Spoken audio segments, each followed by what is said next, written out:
In the spring of 1944, as Allied forces in Britain prepared for the greatest military operation in history, a group of officers in London conceived of something far stranger than any conventional army. They envisioned an invasion force that did not exist, tanks that weighed only 93 pounds. They dreamed of landing craft assembled from wood, canvas, and inflatable rubber. All of this culminated in an elaborate deception that would reach the highest levels of Nazi command, convincing Adolf Hitler that the main invasion of France would arrive not at Normandy, but across the narrowest stretch of the English Channel at Pas-de-Calais. This is the story of Operation Fortitude, and it would become one of the most audacious psychological operations ever conceived in modern warfare. Take a moment to think about it. An entire military operation dedicated not to defeating the enemy in battle, but to making them hallucinate and see something that was not there. The story begins in January 1944, when the United States Army activated the 23rd Headquarters Special Troops, officially known by that bureaucratic designation, but remembered by history as the Ghost Army. This unit consisted of just over 1,100 men, yet these were not typical soldiers. Among their ranks were painters, sculptors, architects, advertising professionals, and fashion designers. Many had been recruited from art schools in New York and Philadelphia. Some had never fired a weapon in anger. So none of them were soldiers capable of fighting a war in traditional sense. Yet their commanding officer, Colonel Harry Reeder, and his staff officers understood something profound, yet rare, that, in modern warfare, deception could save lives. The Ghost Army would become the first mobile, multimedia tactical deception unit in United States Army history, designed specifically for creating illusions of military strength where none existed. It was an unprecedented concept, one that married art and warfare in ways that no military organization had attempted before. The genesis of this concept lay in another continent, though, Africa, specifically North Africa. The British Army had experimented with large-scale deception tactics during the Battle of El Alamein in 1942, using dummy vehicles and camouflage to create the illusion of forces. The Americans studied these successes carefully. They understood that when the real invasion of northern France came, surprise would be the critical factor that could mean the difference between triumph and catastrophe. German forces in France numbered approximately 55 divisions. So the enemy could concentrate overwhelming force at the landing site if they already knew the exact location and timing of the Allied assault. The Allies needed the Germans to be looking in the wrong direction when the real landings began. This understanding drove everything that followed. In early 1944, the Allied High Command made a critical strategic decision. The actual invasion of Normandy would be launched from southern England, but the deception operation would convince the Germans that the main invasion was gathering in southeast England, across the Channel from Pas-de-Calais. As already mentioned, this deception was codenamed Operation Fortitude South, and it was part of a yet larger overall deception strategy codenamed Operation Bodyguard. The concept was breathtakingly ambitious. The Allies would create a fictitious army group, complete with fake military units, dummy equipment, and elaborate radio traffic. They would place this phantom force under the command of the general most feared by German High Command, General George Patton. This made sense, since the German intelligence officers would easily believe that Patton, a commander of legendary boldness, would lead the main assault. And if the Germans believed Patton was in southeast England preparing to attack Pas-de-Calais, then they would expect the invasion there, not in Normandy. The logic seemed irrefutable. This fictitious formation was called the 1st United States Army Group, or FISAG. On paper, FISAG was a massive military organization. It supposedly commanded multiple divisions, thousands of troops, hundreds of tanks, and elaborate support infrastructure. It had fake insignia and false unit designations. It appeared to be based directly across the Channel from Calais, in the Dover area and across Kent and Sussex.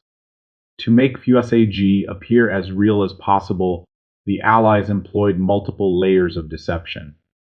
The 23rd Headquarters Special Troops would be the cutting edge of this operation, but they would work in concert with intelligence operatives, double agents, and the British deception apparatus that had been refined throughout the war. The Ghost Army tactically divided its mission into three primary deception techniques: visual, sonic, and radio. The visual deception arm was handled by the 603rd Camouflage Engineering Battalion, the largest component of the 23rd Headquarters Special Troops. This unit was equipped with hundreds of inflatable military equipment, which were in reality sophisticated decoys manufactured from neoprene rubber stretched over a skeleton of inflatable tubes. The most famous of these were inflatable M4 Sherman tanks. When fully inflated, each tank measured 18 feet 4 inches in length, 8 feet 3 inches in width, and rose 7 feet 9 inches to the top of the turret. What made these devices truly remarkable was their weight. A fully inflated Sherman tank weighed only 93 pounds. Yet, when viewed from the air at altitude, from a photograph taken by German reconnaissance aircraft, or even from a distance of several hundred meters on the ground, these rubber tanks appeared convincingly real, making them perfect for the operation. Painted hull markings, turret designs, and gun barrels added to their authenticity. The inflatable arsenal was not limited to Sherman tanks and thus also included dummy cannons, trucks, jeeps, and even entire inflatable airplanes. Let us not forget the goal here: to deceive the enemy into believing a huge, well-equipped force was coming their way. Anyways, setting up these decoys required a coordinated effort and genuine skill. The rubber tanks arrived at their destination, rolled up and compressed, able to fit inside large duffel bags that a handful of soldiers could carry. When the time came for deployment, men would unroll the deflated tank and connect it to an air compressor. Within 20 minutes, the air compressor would fill the inflatable frame with oxygen. The completed dummy tank would then be positioned among other decoys, camouflaged imperfectly so that enemy aerial reconnaissance could detect it.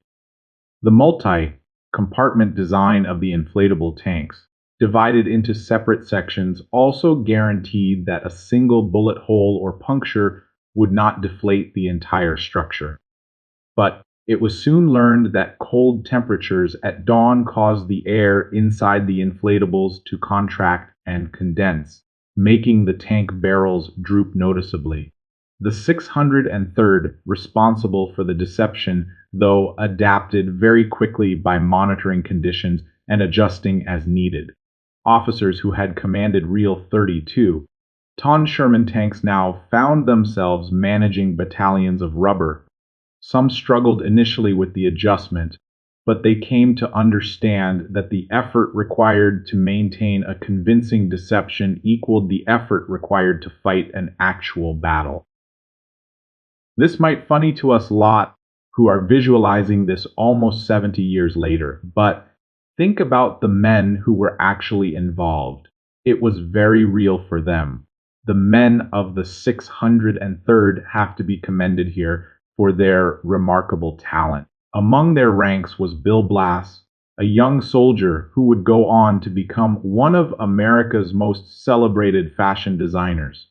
Another was Ellsworth Kelly, who would become a leading abstract artist of the 20th century.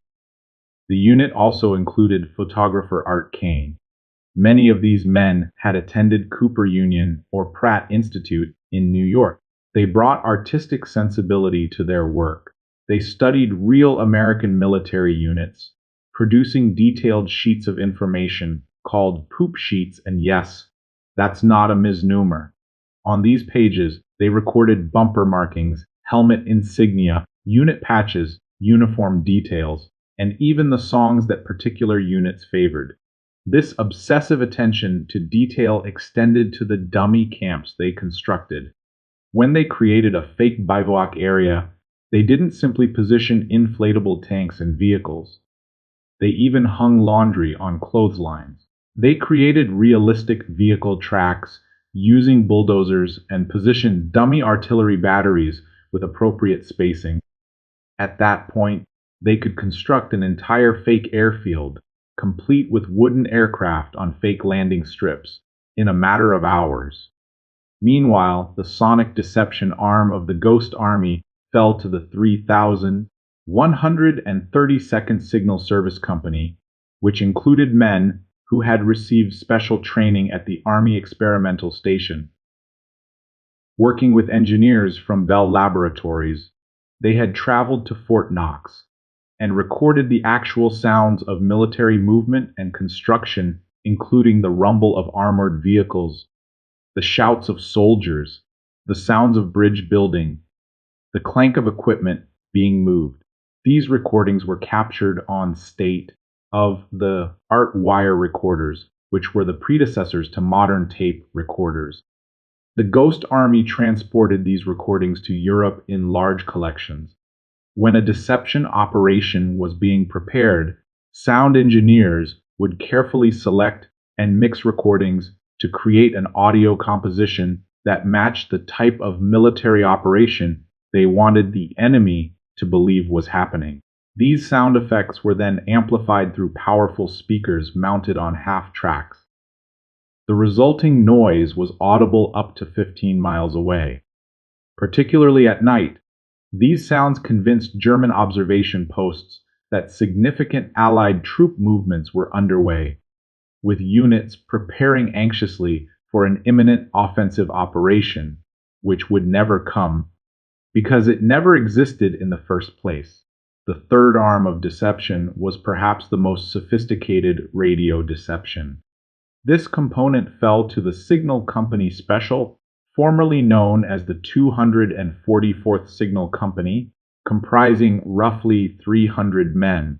These radiomen understood that German military intelligence relied heavily on intercepted radio communications.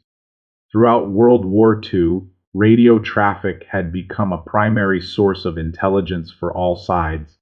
The Ghost Army's radiomen would create what they called spoof radio. They would generate bogus radio traffic that mimicked real military communications. But the deception went deeper than simple transmission. Some of these soldiers possessed a remarkable skill that was considered nearly impossible to master. They could perfectly imitate the distinctive pattern of individual Morse code operators, what was known as their fist. Each operator had unique rhythms and characteristics in how they sent Morse code. By learning to reproduce these patterns, the Ghost Army's radiomen could deceive German radio operators into believing that they were communicating with the same unit over extended periods, even after that unit had moved away and deployed somewhere else entirely. The plan and the planners were pure genius, ladies and gentlemen. While the Ghost Army's three deception arms created the multimedia illusion, a fourth component ensured the operation's security and survival. The 406th Engineer Combat Company Special, consisting of 168 trained combat soldiers under the command of Captain George Reb, a recent West Point graduate, provided perimeter security. These men guarded the Ghost Army during its movements and deployments. This unit was capable of actual combat if discovered by German forces, though the hope was always that the deception would remain undetected. They also assisted with the physical construction of dummy positions, using their bulldozers to create realistic vehicle tracks and tank positions. After everything was ready to be operationalized, The Ghost Army arrived in England in May 1944, just weeks before D-Day on the 6th of June 1944. They were positioned in southeast England to support Operation Quicksilver, the code name for the portion of Operation Fortitude that created the illusion of FUSAG. But the inflatable tanks and dummy aircraft were only part of the deception picture. Across the Dover area and throughout Kent, the Allies assembled dummy landing craft in harbors and estuaries. These vessels were constructed from scaffolding tubes, wood, canvas, and empty 40-gallon barrels. From a distance or viewed from the air, they appeared to be substantial invasion craft ready to transport tens of thousands of troops. Some sources suggest that 255 of these dummy craft were moored in Dover Harbor alone. On top of the deceptive techniques employed by the Morse code technicians and radio operators, the Allies also employed double agents to feed false information to German military intelligence. The most famous of these was Juan Pujol Garcia, a Spanish spy who operated under the British codename Garbo and the German codename Alaric. Pujol had created an elaborate fictional network of 27 agents, all of whom existed only in two places, one, in German intelligence files, and second, in Garbo's imagination. Between January and June of 1944, Garbo sent over 500 radio messages to German handlers. In some cases, he transmitted more than 20 messages in a single day. These messages purported to come from his network of fictitious agents reporting on Allied preparations in Britain. Pujol reported that he had observed massive forces gathering in southeast England. He provided seemingly detailed orders of battle listing American divisions supposedly positioned in Kent and the Dover area. He reported on the movements of supplies and equipment. He even provided false information about the timeline for the invasion. Garbo's reports were remarkably convincing because they, in a sense, were based on real activity but deliberately misinterpreted or misdirected. He reported on actual military movements, but he falsely located them in southeast England when they were actually taking place in southwest England at locations like Weymouth and Southampton, where the real invasion forces for Normandy were actually assembling. Garbo's reports were so trusted by German intelligence that they were regularly included in intelligence summaries provided to the highest levels of Nazi command. During Operation Fortitude, more than 60 of Garbo's reports appeared in the daily intelligence briefings received by the Oberkommando der Wehrmacht, the German High Command. So, he was the perfect man for the job, and for his contributions to the deception, Garbo would later receive the Iron Cross from Germany and become a member of the Order of the British Empire from Britain, making him one of the few people to receive military decorations from both sides during the war. The Germans were primed to believe in fortitude because it reinforced their own expectations and fears. They knew an invasion was coming. It was simply a matter of when and where. Since the shortest distance across the Channel was at Pas-de-Calais, it was logical that the Allies would choose the shortest crossing route. Furthermore, Hitler had placed considerable weight on the opinions of his intelligence services. The Abwehr, Nazi military intelligence, accepted the deception because it seemed to confirm what logic suggested. For much of the war, since German intelligence had been remarkably accurate, them falling for the deception thus represented a huge success for the Allies. General George Patton's assignment as the ostensible commander of FUSAG added enormous credibility to the deception. This was reinforced by the reputation that Patton held among Germans, or rather the fear among the enemy that his name brought up. He was known for aggressive tactics and bold maneuvers. The Allies even went so far as to arrange for a senior German general who had been captured to be transported through real invasion assembly areas in southwest England while being told he was in southeast England. The German officer, General Hans Kramer, was driven through areas where real American divisions were massing for Normandy, but was given false information about his location. To maintain authenticity, no stones were left unturned. Roads were disguised with changed signage. A German-speaking officer in the vehicle made references to southeast English locations. This worked because when Kramer was eventually repatriated, he reported to Field Marshal Erwin Rommel that he had personally observed vast American forces gathering for an assault on Pas-de-Calais.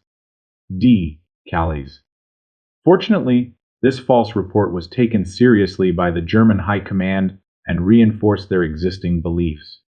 On the night of 5-6 June 1944, as the real invasion fleet approached Normandy, Operation Fortitude shifted into its critical phase. The deception needed to remain credible even as the real landings began. On D-Day morning, the Allies launched simultaneous operations designed to reinforce the Fortitude deception. Operation Taxable involved RAF aircraft dropping clouds of metallic strips codenamed Window along the French coast, about 80 kilometers from the actual Normandy landing beaches. These strips of aluminum foil created radar images that resembled a large invasion fleet. Operation Glimmer involved similar radar deception directed at the Pas-de-Calais region. RAF bombers also continued their bombing campaign against targets in northern France away from Normandy, creating confusion about Allied intentions. Operation Titanic involved RAF aircraft dropping dummy parachutists, inflatable dummy soldiers resembling paratroopers, over areas near Pas-de-Calais and other locations away from the actual invasion zone. The crucial element of Operation Fortitude's continuation came through the double agents and the radio deception teams. Even as real American soldiers were landing on the beaches of Normandy under fire on the morning of 6 June, the ghost Armies radioman continued transmitting false messages indicating that FSAG was still preparing for its assault on Pas-de-Calais.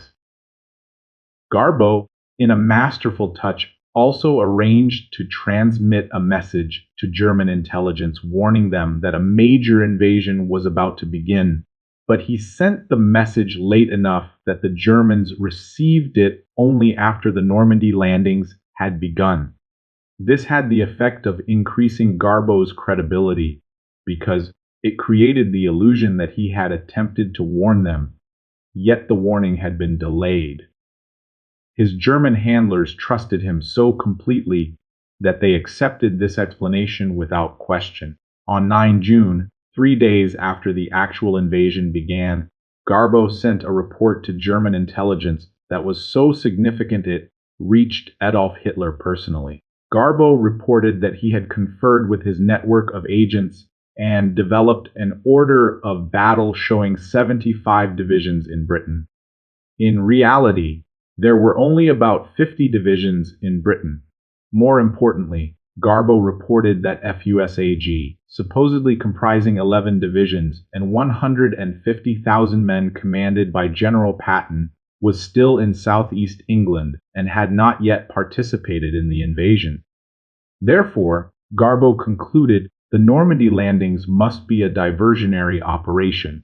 The main invasion, he insisted, would still come at Pas-de-Calais.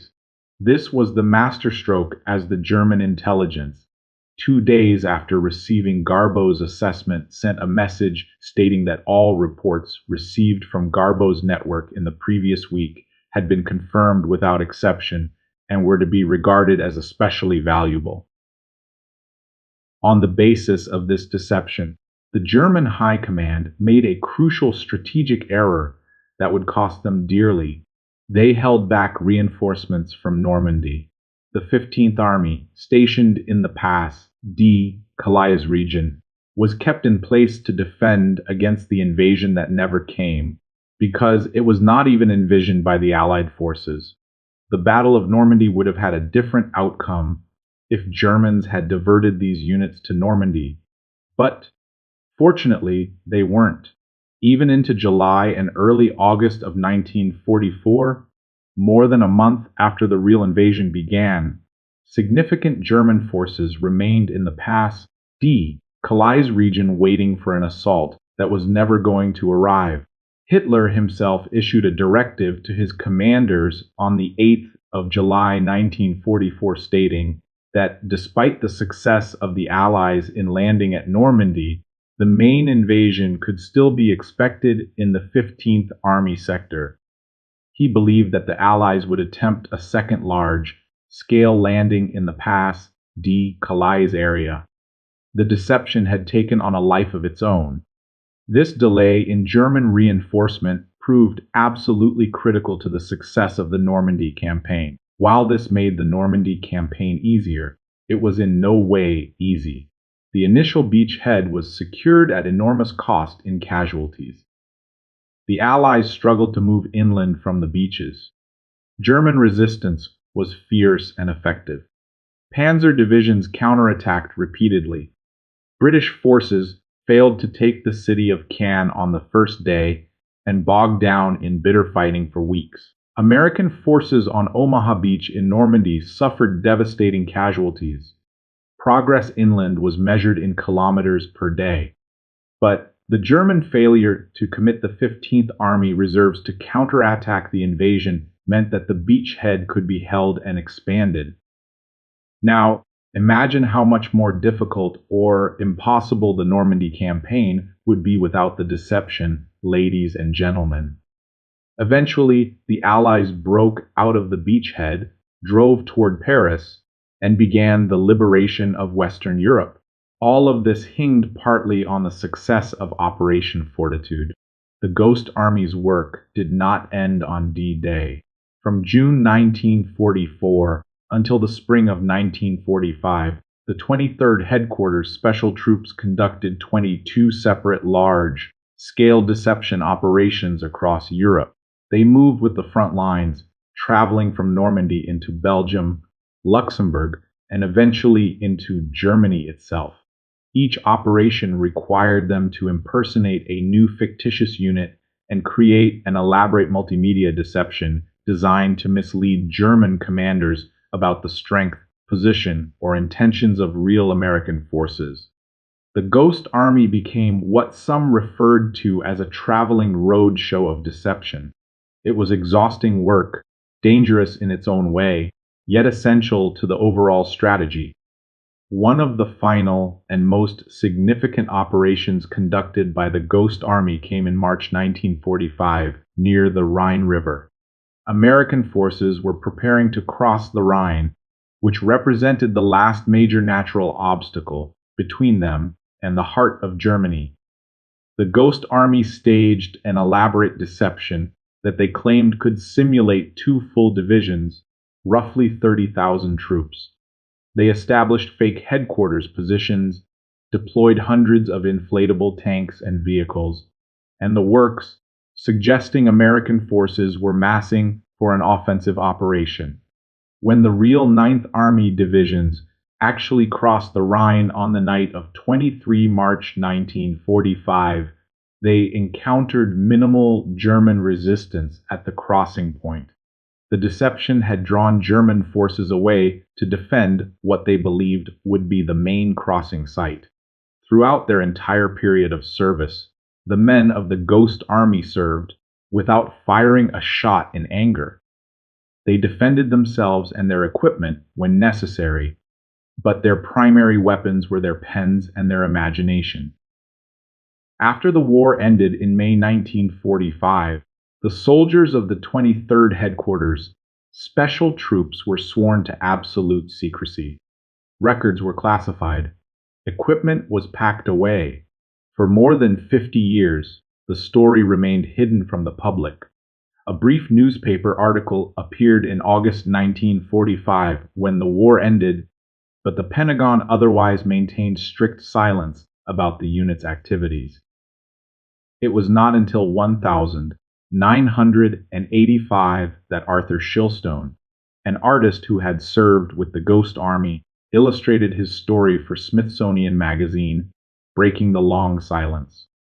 The unit's records remained officially classified until 1996, when historians and researchers finally gained access to the full history of their work. In February 2022, 7 decades after the end of World War II, surviving members of the Ghost Army received the Congressional Gold Medal, the highest civilian honor that Congress can bestow. 3 of the recipients, Seymour Nussenbaum, John Christman, and Bernard Bluestein, had lived to see their service finally recognized publicly. The legacy of the Ghost Army extends beyond the Second World War itself. Military strategists and historians recognize Operation Fortitude as perhaps the most successful large-scale deception operation in modern military history. It was one of the earliest demonstrations of weaponization of information. Perception could be as important as reality in military operations. The careful integration of visual deception, sonic deception, and radio deception, combined with human intelligence from double agents and false information networks, created an illusion so convincing that it influenced the strategic decisions of the German High Command. The deception saved thousands of lives by preventing German reinforcements from arriving at Normandy, where they could have inflicted devastating casualties on the invading forces. I am sure you watched this video till the end. So let me tell you, there are many more of such incidents that I'd like to bring to you, ladies and gentlemen. And I will! So kindly leave a like, subscribe to Archive of Wars, shared with fellow enthusiasts, and ring that bell button for quick updates as soon as we drop a new video. We are sure you will love it. Till next time, goodbye.